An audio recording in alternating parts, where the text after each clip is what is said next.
JazzGuitarLessons.net. Improve your jazz guitar playing with a real teacher. You're listening to Podcast, which is a micro podcast on how teaching makes you a better jazz guitarist. Welcome to Jazz Guitar Lessons, where we help guitarists learn jazz faster, express themselves more fluently, and have fun along the way.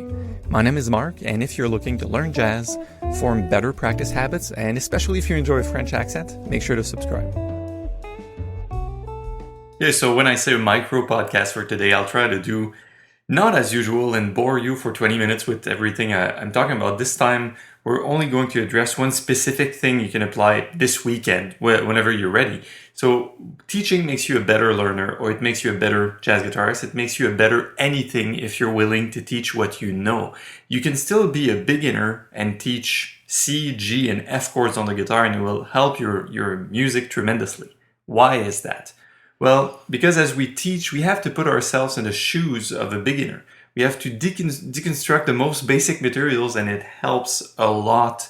It helps the teacher, I think, more than the student. And go figure, look at this, JazzGuitarLessons.net. It's the past 7 years of my life now. I've been teaching extensively, and I think it's a teaching experience that gave me most of my musical knowledge, because I had to stop and say, hey, wait, what about this lick? What about this chord? What about this scale? What do I know about it, and how can I transfer it to somebody else? So as you ask yourself the question, how can I show this complex thing like an altered scale or a lick? How can I make it easy to understand and learn?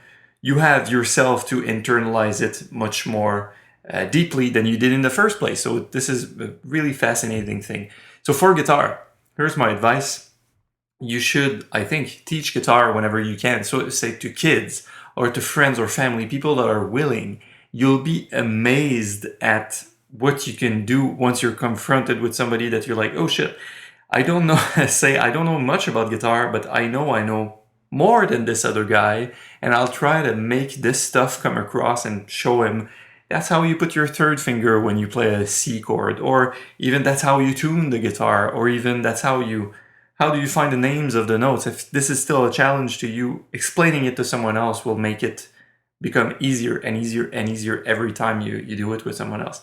So that's my recommendation for the weekend, especially if you're staying inside. Now it's February, so it might be snowy.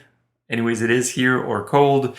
So if you're not doing skiing or skating or whatever outside, you can take the weekend and teach your friends. And there's a few more life examples I'd like to discuss now, since we're on the topic, just to show you how it is important to teach in different aspects, different areas of expertise to keep honing your craft or keep perfecting, polishing your art. The first example that comes to mind is at the dojo, when people teach martial arts, which I started to redo recently, for the record. It's amazing how black belts in karate or whatever martial art realize that, in order to keep getting better after you're a black belt, you have to teach it to others, you have to pass it on.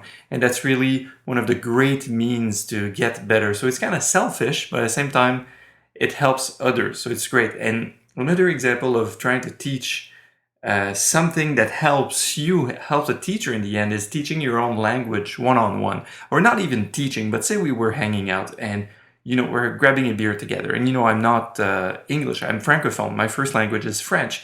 So say I had a spin in my sentence, my word, and I made a grammar mistake in English. If you would like to correct my mistake and go, hey Mark, this is not how you use that verb or that idiom, whatever, you would kind of have to deconstruct it for yourself and see how you understand your native language, English. If I were to teach you French, that would be the same thing. I would have to deconstruct and say, why is that word used there, or why is that's the order of the words you're using, why is the comma in that spot, or etc. Right? So that's it for podcast number 28. See, I only kept you for about 4 minutes. I'll see you soon on JazzGuitarLessons.net. Improve your jazz guitar playing with a real teacher. Take care.